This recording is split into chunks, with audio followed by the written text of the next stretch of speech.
আসসালামু আলাইকুম প্রিয় বন্ধুরা, কেমন আছেন সবাই? আলহামদুলিল্লাহ ভালো আছেন, আমিও ভালো আছি বন্ধুরা।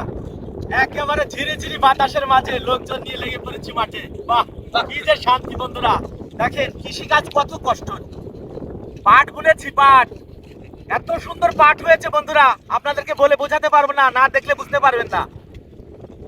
তো এই পাট কিন্তু এই রোদের মধ্যে নিরাচ্ছি। এই যে দেখেন ঘাস, প্রচুর পরিমাণ ঘাস হয়েছে। আপনারা যারা বলে থাকেন যে পাটের দাম কেন, ধানের দাম কেন, পেঁয়াজের দাম কেন, এই যে দেখেন বন্ধুরা, এত পরিশ্রম করে কৃষক যেভাবে ফসল ফলায়, সেই ফসলের যদি দাম না হয় তাহলে আমরা কিভাবে বাঁচবো?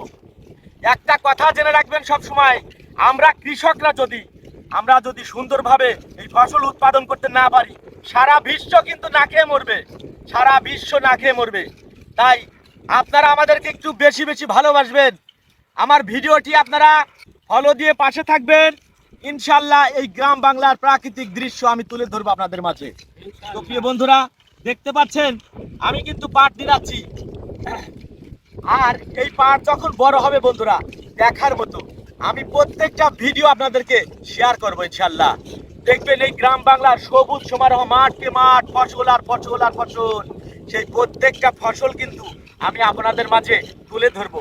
তো প্রিয় বন্ধুরা, আপনারা সাথেই থাকবেন ইনশাল্লাহ, আমাকে সহযোগিতা করবেন, আমি যেন এই গ্রাম বাংলার প্রাকৃতিক দৃশ্যগুলো আপনাদের মাঝে উপস্থাপন করতে পারি।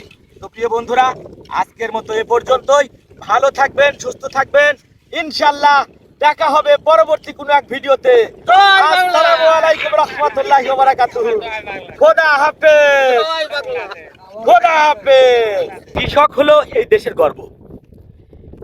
এই কৃষক কৃষিকাজ করে ফসল উৎপাদন করে সারা পৃথিবীর মানুষের খাদ্যের যোগান দিচ্ছেন।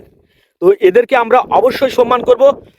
আসসালামু আলাইকুম রাহমাতুল্লাহি ওয়া বারাকাতুহু। প্রাণপ্রিয় কলিজার ভাই বন্ধুরা, আমার ভিডিওটি যে যেখান থেকেই দেখছেন প্রত্যেকেই আন্তরিকভাবে অভিনন্দন রইল।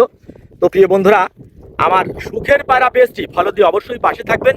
ইনশাল্লাহ আমি আপনাদেরকে এই গ্রাম বাংলার প্রাকৃতিক দৃশ্য নিয়ে বিভিন্ন ভিডিও আপনাদের মাঝে উপস্থাপন করার চেষ্টা করব, আপনারা সঙ্গেই থাকবেন।